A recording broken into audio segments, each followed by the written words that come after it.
All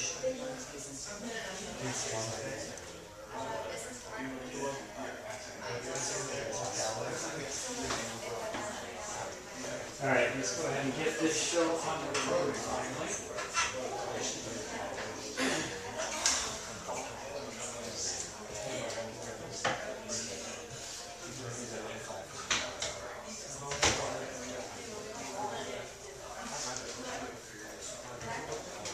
All right, who wants to ask the first question? Yes.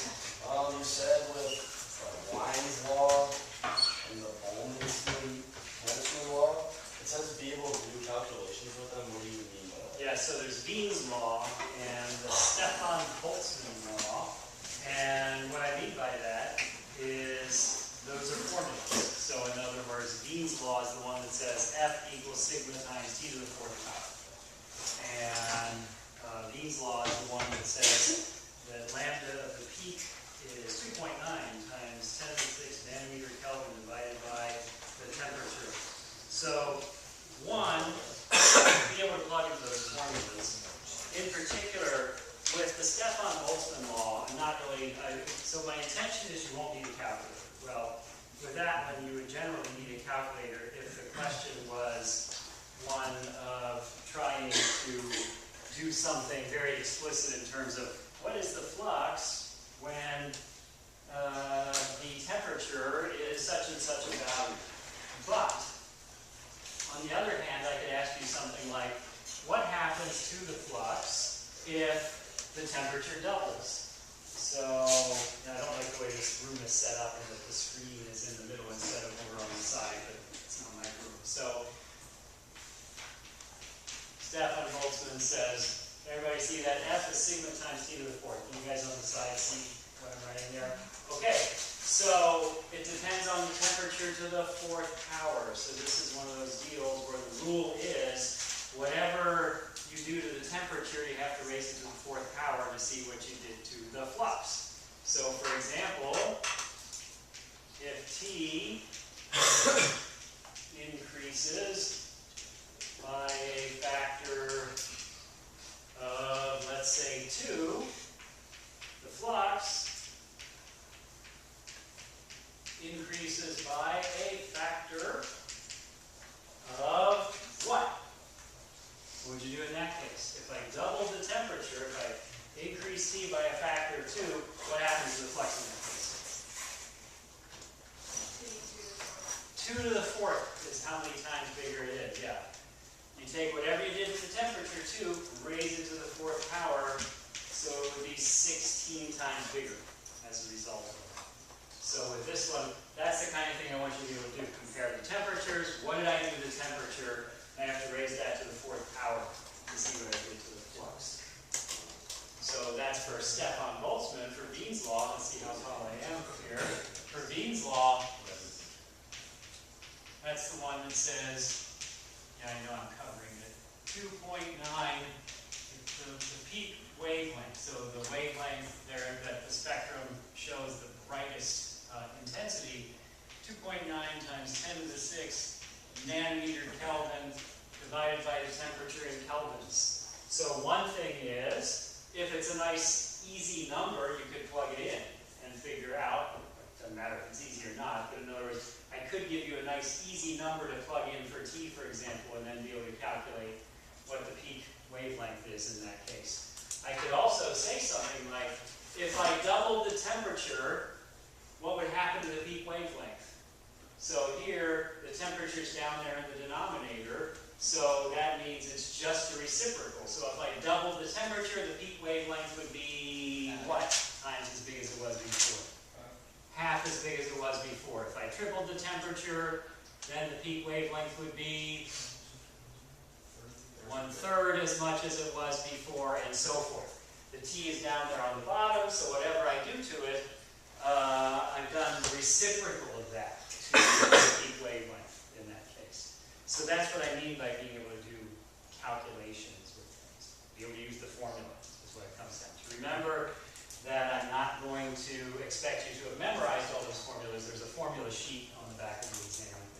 Actually, I'm just going to hand it out separately. And so Your job is to recognize, one, which formula do I use, and two, how do I use it? What are the symbols that it mean, how do I plug into them, and so forth. Yes? Can you explain, like, how, like, Newton's first and second law, it says, just a special case of the second law when the net force is equal to 0?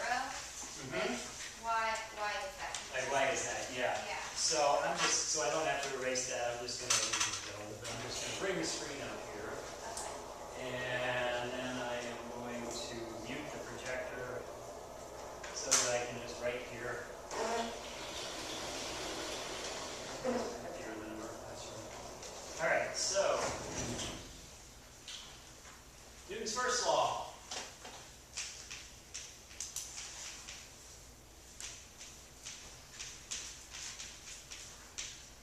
What's that one say? Object at rest remains at rest. Right, and if it's moving, what's it do? Remains in motion in a straight Straight line. line and constant speed and all that, right? So, right, I don't know if I should write all that. Well, okay,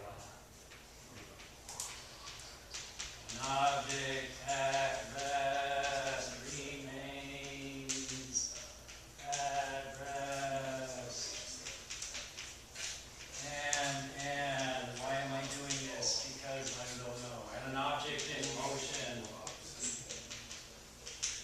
remains in motion in a straight line at constant speed. So that's just like acceleration, like if something's going 60 miles per hour in a straight line constantly, there's no acceleration. There is no acceleration, right? If the velocity is not changing, if it's moving at a constant speed and not changing direction, it ain't accelerating. That's right. So what's the unless with this? Unless there's a force, right? Unless it is acted on by a net total force. I think the way I put it in class is unless the sum of the forces is not 0 or something like that. There's the same thing saying by a net force. In other words, if the forces don't add up to 0 on it, then it ain't going to move in a straight line at constant speed. It's going to either speed up or slow down, or change direction, or any combination of those things.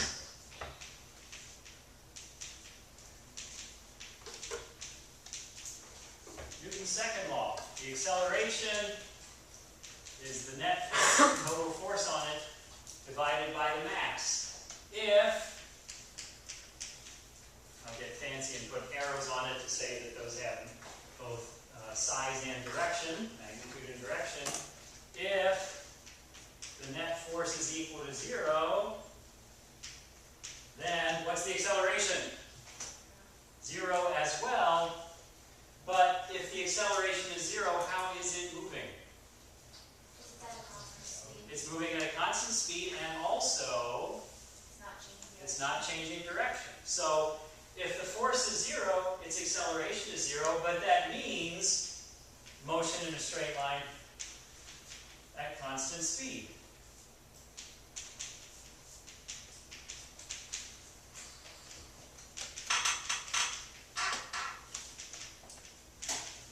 And that's exactly what is being asked to be shown here. In other words, Newton's second law with force equals 0 says it moves in a straight line at constant speed, but that is the first law.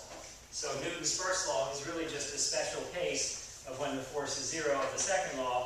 So Newton got himself 2 laws for the price of 1. That's what it comes down to. The reason he did it is because this wasn't at all obvious to people, and so he thought it was worth explicitly saying, by the way, you don't actually need to put a force on something to keep it moving. You can do that all by itself. Forces change motion. They don't maintain motion, they change motion. People's intuition tends to be that forces are needed to maintain motion, but that's because you're ignoring friction. Yes? For the uniform circular motion, Yeah. is that angular momentum, like what? Angular momentum is kind of related to that. With the uniform circular motion, angular momentum is involved with that. But uniform circular motion by itself means that you're moving around a circle at a constant speed. That's what the uniform means at a constant speed. The circular means, well, in a circle. So uniform circular motion is motion in a circle at constant speed. If you're moving in a circle at constant speed, are you accelerating? Yes, you are, because your speed's not changing, but your direction is changing. So you are accelerating. And then I use the idea of picking up your little sister or little brother and swinging them around. There's going to have to be a force in order to cause it to accelerate. If you pick up little sister, then you need to pull in on her to keep her from flying off in a straight line. And that tells you that the force you need in uniform circular motion is towards the center of the circle. You have to apply a force towards the center of the circle to maintain uniform circular motion, which means that's also the direction of the acceleration, because the acceleration and the force are always in the same direction as molar. So that's what I want you to understand with uniform circular motion is it does represent acceleration. The acceleration and the force are towards the center of the circle. For a planet going around the sun, or the Earth going around the moon, rewind. For a planet going around the sun, or the moon going around the Earth, what is providing that force that is holding them in their orbits, making them move in what is almost circular motion? It's really an ellipse, blah, blah, blah, but it's gravity. The force of gravity is what is providing, if it were a perfectly circular orbit, the force of gravity would be providing that force towards the center of the circle. Orbits in general are ellipses, and so it's a bit more complicated than that. The force is always from one body towards the other, but in the case of it being a circle, it would be uniform circular motion, and that centripetal, center-directed force would be gravity providing. Yes? Can you talk to us a little bit about Newton's law of gravity and the inverse square law? Yep, so Newton's law of gravity and how it's an inverse square law. So there, right, I'll just come over here now.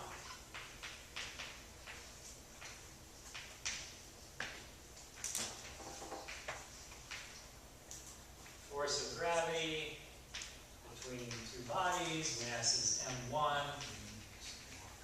m2, distance d between them. It's this universal constant of nature, g times mass 1 times mass 2 over the distance squared between them.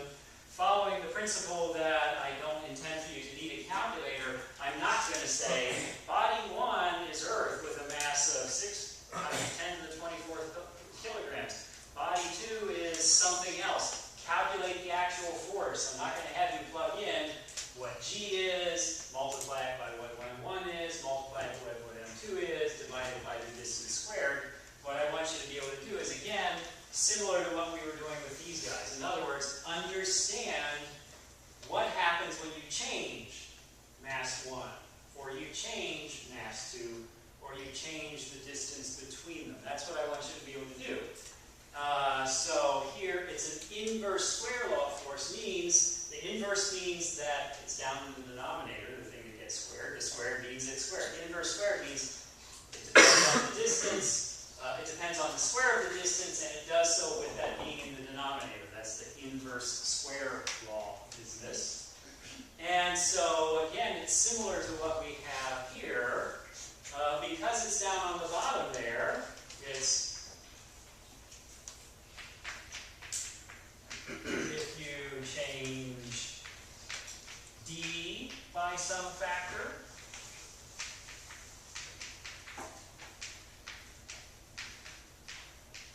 you change f by 1 over that factor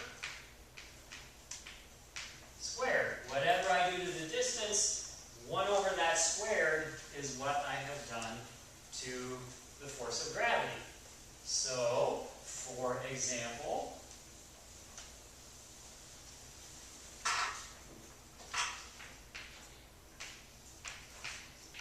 let's just say, for example, if we quadruple the distance between m1 and m2, our two bodies that are experiencing gravity, the gravitational force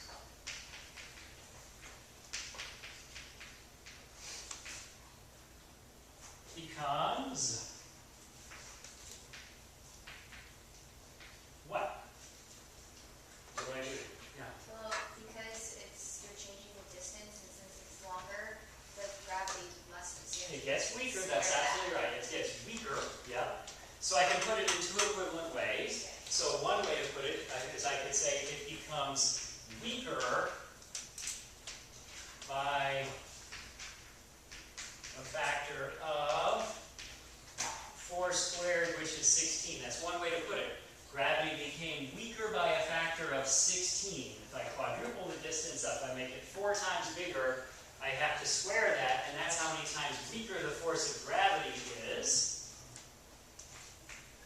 Or, equivalently,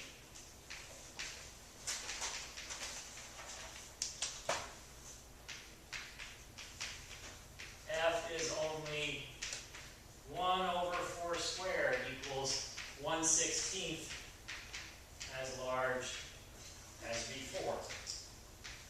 Alright, so the terminology is, when we say 16 times smaller, that's the same thing as saying 1/16 as big. So either one of those is a way to express that. So whatever I do to D, first of all, if it gets bigger, the force gets smaller. If D got smaller, the force got bigger. Second of all, square it to figure out how much bigger or how much smaller. That's the implication of gravity being this inverse square law of force. And again, this course has a quantitative reasoning component, and in many ways, it's more interesting and useful to be able to do this kind of thinking than it is to just, I'm going to plug numbers into a formula. That's usually not that insightful. Sometimes it's necessary, but you get more insight, you get more understanding by being able to say, okay, I can look at this formula and I can say things like, well, if I make the distance twice as big, it would do this to the force. That sort of thing is actually showing more understanding than just plugging numbers into a calculator. Similarly, what if I didn't do anything else but I made M1 3 times as big? What would happen to the force? I keep M2 the same, I keep D the same, but I make M1, that only M1, 3 times as big. What would happen to the force? What's that? It would weaken. Oh, no, it wouldn't, because if I'm making M1 bigger here. So if I've got 2 bodies and I make one of them more massive, that's more gravity. Okay. So it'll get stronger. These guys, and so mathematically, these guys are up top. So increasing M1 or M2 makes things bigger, makes the force bigger. D's down on the bottom, increasing D makes it smaller. But if I have 2 bodies, the bigger they are, the harder they pull on one another as far as gravity is concerned. So it'll get bigger. And if I tripled M1, kept everything else the same, but I tripled M1, how many times bigger would it get? 3, exactly. 3 times bigger. Because it's just M1 by itself there. It's not raised to any power. So in that case, the rule is whatever you do to M1, that's what you do to the force. So if I were to triple M1, that by itself would triple the force. If I made M1 47.2 times bigger, the force would get 47.2 times bigger as a result of making M1 47.2 times bigger, and so forth.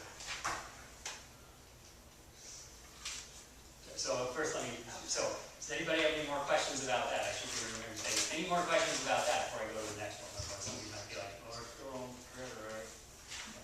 Yeah. So if you're tripling M1, but you're dividing it by the root D squared, why would that not? Okay, I see what you mean. So you're misunderstanding. Yeah. Okay, what I was saying there was, what if I kept M2 and D the same? What if, in other words, instead of, I'm replacing this problem. Okay. Now, what if instead I say, I don't do anything to D, I don't do anything to M2, but I make M1 3 times bigger. Okay. Now what happens? Okay. If I made M1 3 times bigger and D 2 times bigger, then I'd have to say, okay, it would go up by a factor of 3 from this, but it would go down by a factor of 4 from this. So in the end, it would be 3/4 as large in that case. Okay. Yeah. Yes? Could you possibly maybe simplify the explanation of this radial velocity drawing? So there's I know what, let's see, so I have to find, I'll pull it up on the PowerPoint. So you're puzzled by that figure, which is from the book, I believe, that talks about radial velocities and how they affect the Doppler effect. So,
there's a Doppler shift. So I'm not going fast enough to do it. I'd kill myself if I were, and one of you from colliding with you if I were. But suppose I were going fast enough. Would you hear my voice be higher in pitch or lower in pitch as I approach you? Higher in pitch, right? And if I'm walking away from you, lower in pitch. Okay? If I am walking perpendicular to you, instantaneously I'm walking perpendicular to you. So if I drew a line from you to me, and at that moment I'm walking perpendicular to that line, does that affect the pitch that you hear? It doesn't. So motion perpendicular does not affect the pitch or the wavelength. If it's light, it doesn't affect the frequency or the wavelength if it's light or sound or whatever. Only motion towards or away produces Doppler shift. So the top figure is showing motion purely away, definitely a red shift. The middle figure is showing motion which is perpendicular to the line of sight, no Doppler shift. The more complicated one is the third one here. And what this is saying is, this thing is moving along a diagonal. If I draw the line of sight from Earth to this star, the star is neither moving straight towards or straight away from the Earth, nor is it moving perpendicular to the line of sight from Earth. It's a combination. And the idea is, if you do fancy vector analysis, what we would say is, here's the velocity vector, and what I can do is called resolving it into components. It's a combination of this motion away from us and this motion side to side perpendicular to us. And the whole point of this is that this is the only part that counts for doing the Doppler shift. This would show up as we would see the star moving left to right or whatever on the sky. Only this would matter for the Doppler shift. So in this case, would this be a red shift or a blue shift? Red, because it's getting further from us. If it's getting further from us, it's a red shift. If it's getting closer to us, it's a blue shift. And that's the idea with that. Yes? So like tomorrow you might ask us like what type of shift would it be? I could say, hey, check out this picture. Would Earth be seeing a red shift or a blue shift in this situation? Yeah. Yes? So like comparing the perpendiculars 3, like is the pitch going to change? It would. So right now you would be hearing a lower pitch at this moment. Now, and so for stars, one thing I should say is for stars, they are so far away that you can wait a lifetime and they will hardly have moved at all on our sky that we would notice. So in other words, this star, if it was moving like this now, you have to remember it's really light years away, and so for your whole life it's going to have the same Doppler shift is what it comes down to. On the other hand, something closer by, like is actually in the case in these figures, if this star kept moving, if this was not stars or whatever, if this is like a train whistle and this is you, and here's a train driving down this railroad track, you'll hear the pitch continuously changing because when you keep resolving into components, exactly how fast it's moving away from you would keep changing in this case. And so for example, suppose that I am a train, and here's my track, and you guys are watching me go by here, then at this moment, right, and the answer will be the same right now for all of you, at this moment, overall, am I getting closer to you or further from you? Closer. So right now, my train whistle has a higher pitch for you, but for each one of you, it will be a different moment for each one of you. There will be a moment where, at that instant, I'm walking perpendicular to you. Now, I'm walking perpendicular to you.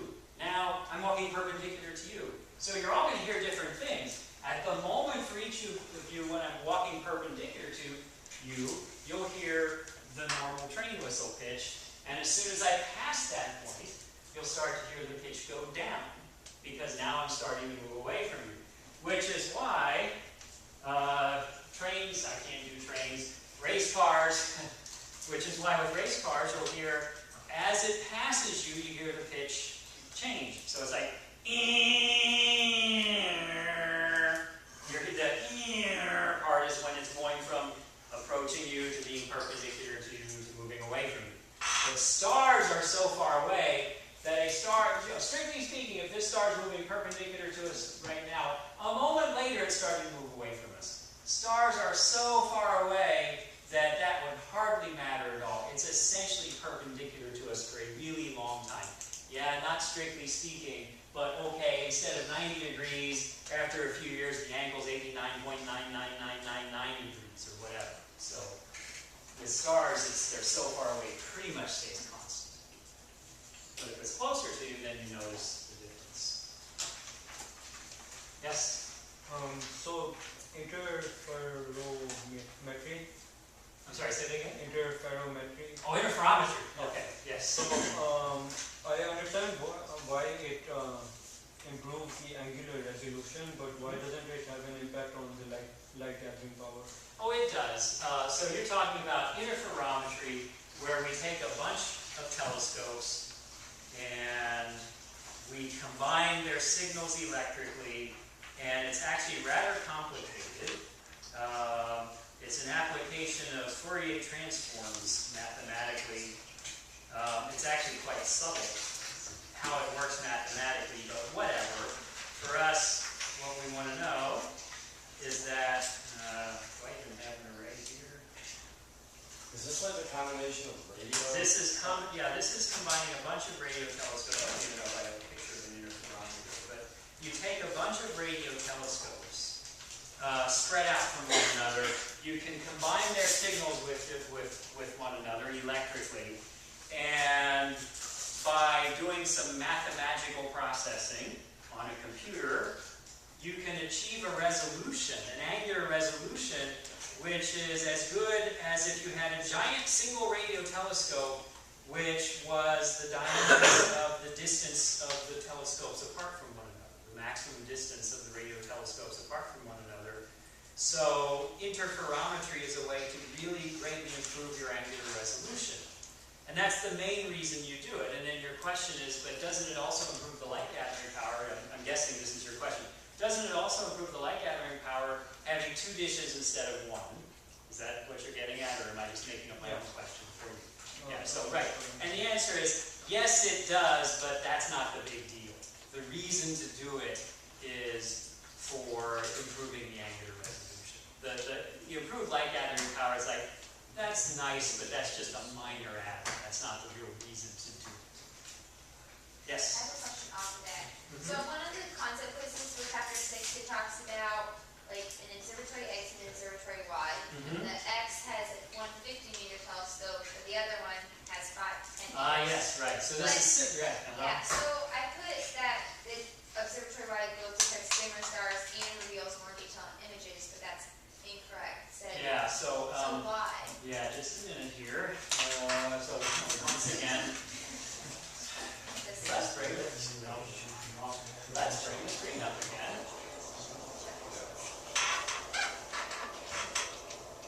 All right, so I will restate the question here. All right, and now I will mute this. There's a reason why my department decided to have the screen on the side. But anyway, let's see. Let me do this. Okay. So it was what we were comparing. Remind me here. It was 5. It was what was it? Observatory X has one single 50 meter, Uh-huh. and observatory Y has 5 to 10 meters. Spread Right. out over 5 10-meter telescopes. So we've got a 50-meter telescope and 5 10-meter telescopes. Okay, let's look at the light. Man. Isn't that enough? Anyway, let's look at the light gathering power. Compare the light gathering powers.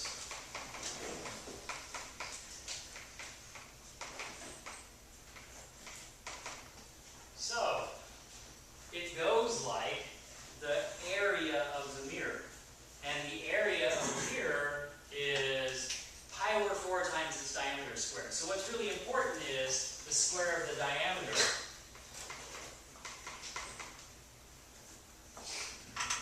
Because the area of a circle, mirrors are basically circles, the area of a circle is pi r squared, or pi times the diameter root 2 squared. So in the end, it depends on the diameter squared. So this depends on the diameter squared.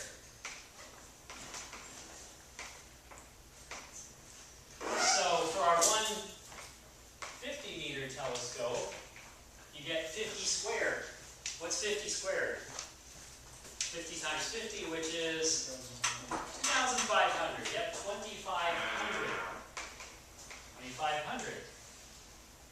For our 5 10-meter telescopes, that's going to be 5 times 10 squared. 5 telescopes, each of which is 10 squared for its diameter squared. What's that equal to? What's 10 squared? 100. So what's 5 times 10 squared? 500. In other words, that single 50-meter telescope actually has 5 times as much light gathering power. Has 5 times as much light gathering power as those 5 10-meter telescopes do. And so that's why you're not doing that to improve the light gathering power. You actually have more light gathering power with the single 50-meter telescope. But if these 5 10-meter telescopes were spread apart from one another, more than 50 meters apart, you could get better angular resolution than you did with the single 50-meter telescope. Okay, thank you. Yes? Can you go into the difference between emission lines and absorption lines, like how they appear? Yeah, so the difference in emission spectra versus absorption spectra. And the best way to do that is to show pictures of each kind. And so, because it's what I do, I'm going to drop the screen and turn the projector back on. And then I'm going to spin around 6 times.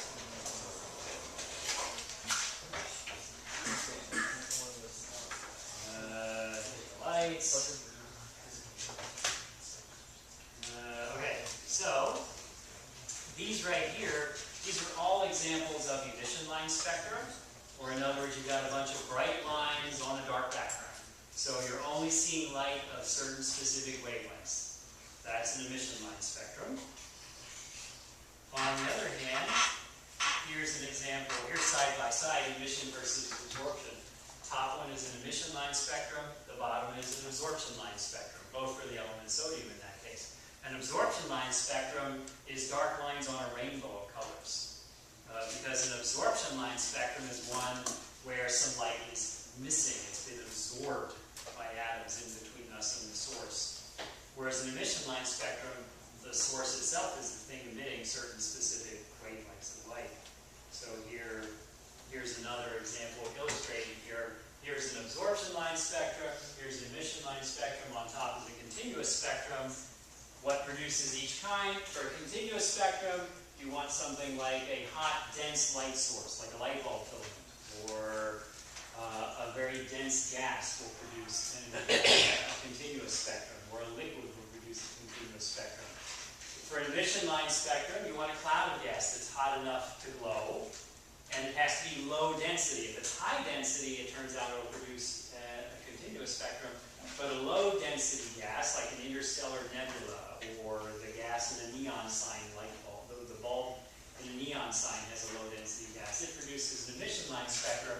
For an absorption line spectrum, you want a cloud of low density gas in front of a light source that produces a continuous spectrum. And in that case, the gas cloud atoms will remove some light, will remove some wavelengths from it, and that will give you those dark lines of missing light on a rainbow of continuous spectrum from the light source itself, other than the cloud. So that would show the chemical composition of the cloud gas? It will, because of the fact that every type of atom has its own unique set of wavelengths that it emits and absorbs. So the spectral lines allow us to do a chemical analysis.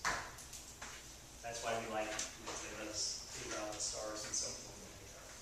Yes? I have a question on that. So for like grass and stuff and how like how our eyes see it, so is that emitting or absorbing? It is not emitting. So for grass to emit visible light, it would have to be much hotter. make grass hot enough to emit visible light, it would catch fire first, so it's not going to work. If you made you hot enough to emit visible light, you would get third-degree burns before that ever happened, so that wouldn't be good either. We emit light, but it's infrared light. Our bodies emit infrared light. To make us hot enough to emit visible light, we have to be thousands of Kelvin. Not recommended. For grass, I'm certainly seeing you guys in visible light, but in visible light, not invisible, in visible light. It's not because you're glowing, it's not because you are emitting visible light, it's because you're reflecting light coming off the light bulbs and so forth. I'm seeing you by reflection. You're seeing me by reflection. That's what's happening with grass. It's reflecting light. And in particular, the chlorophyll in grass is really good at absorbing red light. That's how it works, actually, is by absorbing red light and using it to photosynthesize. It uses the energy for photosynthesis. But it is not so good at absorbing green light.